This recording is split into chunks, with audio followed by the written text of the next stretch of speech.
আমি এখন গণপ্রজাতন্ত্রী বাংলাদেশের সংবিধানের 148 অনুচ্ছেদে মাননীয় প্রধান নির্বাচন কমিশনার জনাব এএমএম নাসিরউদ্দিনকে ত্রয়োদশ জাতীয় সংসদের সাধারণ নির্বাচনে নির্বাচিত সংসদ সদস্যদের শপথ পাঠ পরিচালনার জন্য বিনীত অনুরোধ জানাচ্ছি। মাননীয় প্রধান নির্বাচন কমিশনার জনাব এএমএম নাসিরউদ্দিন।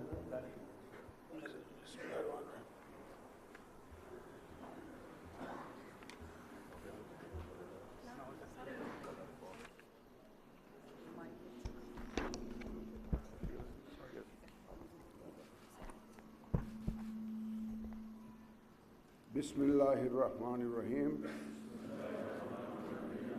ত্রয়োদশ জাতীয় সংসদের সাধারণ নির্বাচনে নির্বাচিত মাননীয় সদস্যবৃন্দ, আসসালামু আলাইকুম।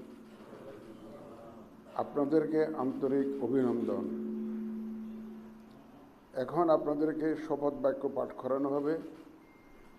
আপনাদেরকে অনুগ্রহ করে দাঁড়িয়ে শপথ পাঠ করার জন্য অনুরোধ করছি।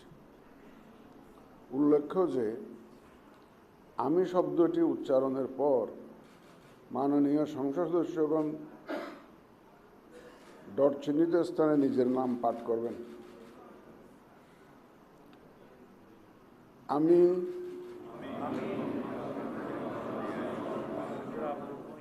সংসদ সদস্য নির্বাচিত হইয়া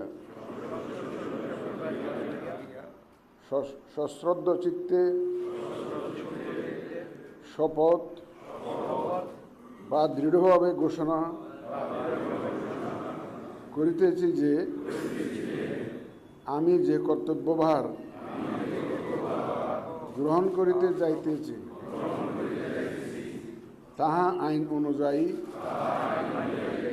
ও বিশ্বস্ততার সহিত পালন করিব। আমি বাংলাদেশের প্রতি অকৃত্রিম বিশ্বাস ও আনুগত্য পোষণ করিব এবং সংসদ সদস্যরূপে